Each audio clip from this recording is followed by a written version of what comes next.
इस Q&A series में मैं वो क्वेश्चन लेता हूं जो सबको हेल्पफुल रहे एज वेल एज जो मेजॉरिटी लोगों ने मेरे को पूछे हैं। ऑफ कोर्स मैं सारे क्वेश्चंस नहीं आंसर कर सकता हूं, लेकिन जितने हो सके उतने मैं पिक कर लेता हूं। अब काफी सारे क्वेश्चंस के आंसर्स मैं दूसरे वीडियोस में ऑलरेडी दे चुका हूं, इसलिए मेरे सारे वीडियोस देखें। एंड अगर आपको कोई स्पेसिफिक क्वेश्चन पूछना है तो आप यूट्यूब के सर्च बार में वो क्वेश्चन आप लिख के एंड में आप ओलॉजी एंड टेक जब लिखोगे तो वो मेरे चैनल के ऊपर वो सर्च करेगा। इसलिए मैं रिक्वेस्ट करूंगा कोई भी क्वेश्चन पूछने से पहले एक बार मेरे सारे वीडियोस देख लो, शायद आपको वहीं पे आंसर मिल जाए। एंड लास्टली वीडियो शुरू करने से पहले मैं आपको ये बता दूं कि अगर आपको कोई भी क्वेश्चन पूछना है तो नीचे कमेंट बॉक्स में आप पूछ सकते हो, या फिर मेरे को इंस्टाग्राम या फेसबुक पे मैसेज भी कर सकते हो। लेकिन हर क्वेश्चन के पहले आप लिख लीजिए #AskOlogyandTech, तो उससे होगा कि वो क्वेश्चन ढूंढने में मेरे को थोड़ी आसानी हो जाएगी। नमस्कार दोस्तों, मेरा नाम है Amit. Welcome back to ology and tech in Hindi. It's time for technology. तो आइए शुरू करते सबसे पहले क्वेरी का, जो है फ्रॉम अंकित कुमार। ये पूछते हैं, I am using iPhone 11 Pro जिसके साथ मुझे 18 वॉट का फास्ट चार्जर मिला था, बट सीम्स लगातार सिर्फ उसी चार्जर से चार्ज करने से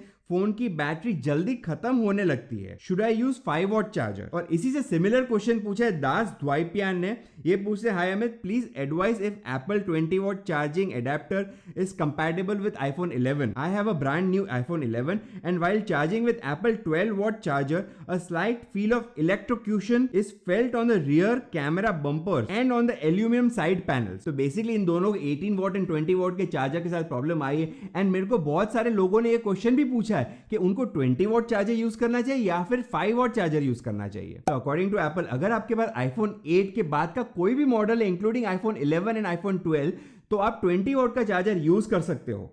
एंड अगर आपके पास iPhone 5 के बाद का कोई भी मॉडल है इंक्लूडिंग iPhone 11 एंड iPhone 12, तो एप्पल कहता है कि आप 5 वॉट का चार्जर भी यूज कर सकते हो। एंड लास्टली, अगर आपके पास 18 वॉट का चार्जर है जो आपको iPhone 11 Pro and 11 Pro Max के साथ आया, तो वो भी आप यूज कर सकते हो आपके iPhone 11 as well as iPhone 12 के साथ। लेकिन अगर मैं ये चीज नहीं करता हूं, मैं रात को चार्ज करता हूं और वो चार्ज करता हूं 5 वॉट के चार्जर के साथ। एंड सुबह अगर मेरे को कोई इमरजेंसी हो, मेरे को कहीं जाना हो अर्जेंटली, तो मैं मेरा iPad का 12 वॉट का चार्जर यूज करता हूं। तो इससे मेरे iPhone की जो बैटरी हेल्थ है वो मेंटेन रहती है। एंड वैसे देखा जाए तो पहले iPhone 11 के साथ 5 वॉट का चार्जर ही आता था, लेकिन ये तो पब्लिक की डिमांड इतनी थी फास्ट चार्जर के लिए, तो एप्पल को देना ही पड़ा फास्ट चार्जर उसके बाद के जितने भी मॉडल है उसमें। एंड शायद इसीलिए एप्पल तभी रिकमेंड करता है 20 वोट चार्जर जब आप फास्ट चार्जिंग करना चाहते हो। वेल, जो भी चार्जर आप यूज करना चाहते हो तो वो या तो एप्पल का यूज करो या फिर MFI सर्टिफाइड चार्जर यूज करो। नेक्स्ट जो क्वेश्चन है वो है फ्रॉम नवीन जैन। ये पूछते हैं, मैंने 1 मंथ पहले iPhone 11 परचेस किया है, कुछ दिनों तक मैंने उसे सिंगल सिम के साथ यूज किया तो बैटरी बैकअप कमाल का रहा। जब मैंने उसे डुअल सिम के साथ यूज किया तो बैटरी बैकअप पहले से कहीं ज्यादा डाउनग्रेड था। इसकी क्या वजह है सर? मैं डुअल सिम के साथ ही चलाना चाह रहा हूं आईफोन, प्लीज सजेस्ट। तो सबसे पहले तो मैं आपको ये बता दूं कि डुअल सिम 3 टाइप के आते हैं। एक है नॉर्मल डुअल सिम, दूसरा है dual sim dual stand by, and तीसरा है डुअल एक्टिव। तो आईफोन में जो आता है वो है second type, that is dual sim dual stand by. तो उसे होगा है कि आपके आईफोन में एक ही ट्रांसमीटर एंड एक ही रिसीवर है, एंड इसी ट्रांसमीटर एंड रिसीवर के थ्रू सारे कॉल्स प्लेस होते हैं, वेदर वो सिम 1 हो या फिर सिम 2 हो। तो सिंस एक ही ट्रांसमीटर एंड एक ही रिसीवर यूज होता है, तो इसके वजह से आपकी बैटरी कंजम्पशन इतना नहीं होता जितना थर्ड टाइप के डुअल सिम में होता है। लेकिन उसका मतलब ये भी नहीं है कि डुअल सिम में बैटरी यूज ही नहीं होती है। तो जी हाँ, उन दोनों ही सिम को नियरेस्ट जो भी मोबाइल टावर है उसके साथ तो कम्युनिकेट करना पड़ता है और ट्रैक भी करना पड़ता है उनको, एंड उस प्रोसेस की वजह से थोड़ी बहुत बैटरी यूज होती है। तो इसके लिए 2 सॉल्यूशंस है। नंबर 1, अगर वो जो दूसरा सिम है वो आपका बिजनेस या वर्क वाला सिम है, तो आप रात को ऑफ कर दीजिए एंड सुबह उसको आप ऑन कर दीजिए। तो उसे होगा है कि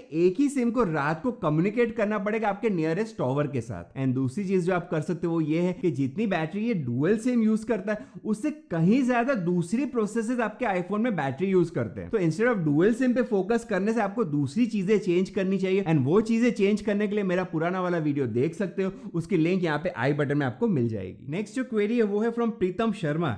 ये पूछते हैं कि 40 to 80% ये थियरी कहां से मिली आपको? Any return proof from Apple officials? तो ये बेसिकली मेरे पुराने वाले वीडियो के रेफरेंस में, जिसमें मैंने ये बताया था कि जब आपकी आईफोन की बैटरी 40% आ जाती है तब आप उसको चार्ज करने लगो, और जैसे ही वो 80% आ जाते हैं या तो आप उस चार्जिंग से निकाल सकते हो या फिर ऐसे भी एप्पल उसको टीथरिंग करने लगता है। तो अब ये भाई साहब को 40 to 80 का जो रूल है उसका प्रूफ चाहिए। तो ऑफकोर्स मैं आपको सारे प्रूफ दिखाता हूं, लेकिन उसके पहले मैं आपको 2 चीजें बताना चाह रहा हूं। नंबर 1, मैं आपको वही इंफॉर्मेशन देता हूं जो मैं कोई रिसर्च में पढ़ चुका हूं और उसके बाद मेरे खुद के आईफोन में वो ट्राई भी कर चुका हूं। And number 2, lithium ion batteries के बारे में एप्पल स्पेसिफिकली इसलिए नहीं कहता है क्योंकि ये डिपार्टमेंट है उन मैन्युफैक्चरर्स का जो लिथियम आयन बैटरीज मैन्युफैक्चर करती है। तो हमको ये देखना है कि वो बैटरी जो मैन्युफैक्चर करते हैं वो क्या कहते हैं। अब बैटरीज की दुनिया में batteryuniversity.com की रिसर्च आइडियल मानी जाती है क्योंकि उनकी खुद की लेबोरेटरीज है जिन पे वो टेस्ट करके हम लोग के लिए वो रिसर्च लाती है। तो batteryuniversity.com ये कहता है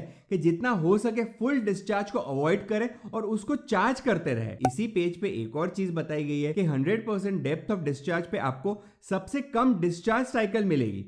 अब 100% DOD का मतलब इतना ही है कि आपने उसको 0% तक बैटरी लेके आए एंड उसके बाद उसको 100% तक उसको चार्ज कर रहे हैं। एंड अगर आपने अपने बैटरी को 100 से लेके 90% तक यूज किया एंड उसके बाद उसको 10% के लिए चार्ज किया तो उसको बोला जाता है 10% DOD। आप देख सकते हो इसी रिसर्च में क्लियरली लिखा हुआ है कि मिड स्टेट ऑफ चार्ज से बैटरी की लाइफ लंबी होती है। अब मिड स्टेट मतलब 50%, लेकिन बैटरी मैन्युफैक्चरर्स कहते हैं कि 40% तक भी अगर आप जाओगे तो प्रॉब्लम नहीं है। इनफैक्ट जितना बैटरी आप नीचे लेके जाओगे उतना कम डिस्चार्ज साइकिल आपको मिलेगी। कहने का मतलब 40% आइडियल है, लेकिन आप 25% बैटरी पे भी ले जा सकते हो। तो आप पे निर्भर करता है कि कितनी ज्यादा साइकिल्स चाहिए आपको आपकी बैटरी से। तो जितनी ज्यादा साइकिल्स आपको आपकी बैटरी से मिलेगी उतनी उस बैटरी की हेल्थ स्ट्रांग होगी। एक और रिसर्च फ्रॉम बैटरी यूनिवर्सिटी में यह कहा गया है कि 30 to 80% SOC में अगर बैटरी ऑपरेट होती है तो बैटरी लाइफ इंप्रूव होती है। लेकिन again to be on a safer side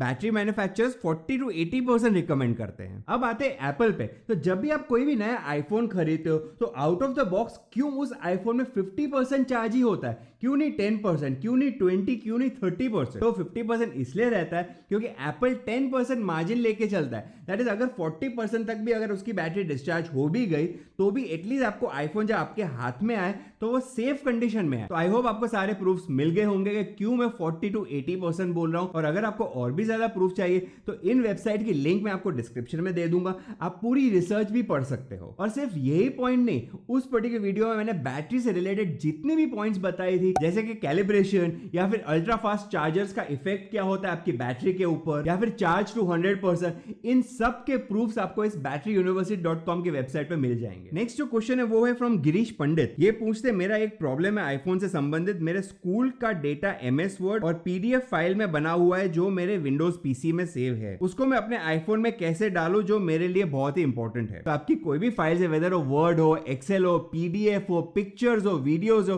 और वो अगर विंडोज के लैपटॉप या कंप्यूटर में पड़े और आपको उसको ट्रांसफर करना है आपके आईफोन में, तो उसके लिए बहुत सारे तरीके, लेकिन मैं पर्सनली 2 तरीके प्रेफर करता हूं। एक है जो iTunes के थ्रू, अगर आपको एक डिटेल एक्सप्लेनेशन चाहिए कि कैसे आपको iTunes के थ्रू ये ट्रांसफर करनी है फाइल, तो मेरे को कमेंट बॉक्स में जरूर बताएं, तो मैं आपको एक स्पेसिफिक वीडियो बना के दूंगा उसके ऊपर। एंड सेकंड जो तरीका वो एक आसान तरीका है, दैट इज आप ड्रॉपबॉक्स इंस्टॉल कर दो आपके आईफोन एज वेल एज आपके विंडोज के कंप्यूटर पे भी। एंड आई थिंक ड्रॉपबॉक्स कुछ 5 GB का डेटा फ्री भी देता है। तो उसके बाद कोई भी फाइल आप आपके ड्रॉपबॉक्स के फोल्डर में डालते हो आपके कंप्यूटर के अंदर, इमीडिएटली आपको आईफोन की ड्रॉपबॉक्स में भी वही सेम फाइल देखने को मिलेगी और उसके लिए यूज होगा आपका इंटरनेट। नेक्स्ट जो क्वेश्चन है वो है फ्रॉम एथनास एक्से। सर मेरा सवाल ये है, आईफोन में वीडियो बनाते time pause button, continue button का ऑप्शन क्यों नहीं होता है? तो भैया यही तरीका है एप्पल का काम करने का। दैट इज अगर आपको उसके नेटिव कैमरा के अंदर कोई इनबिल्ट ऑप्शन चाहिए तो आपको पॉज एंड रिकॉर्ड का ऑप्शन नहीं दिखेगा। आप थर्ड पार्टी कोई एप्स के जरिए आप जरूर कर सकते हो, लेकिन एक और तरीका जो आप कर सकते हो जो थोड़ा सा डिफिकल्ट है,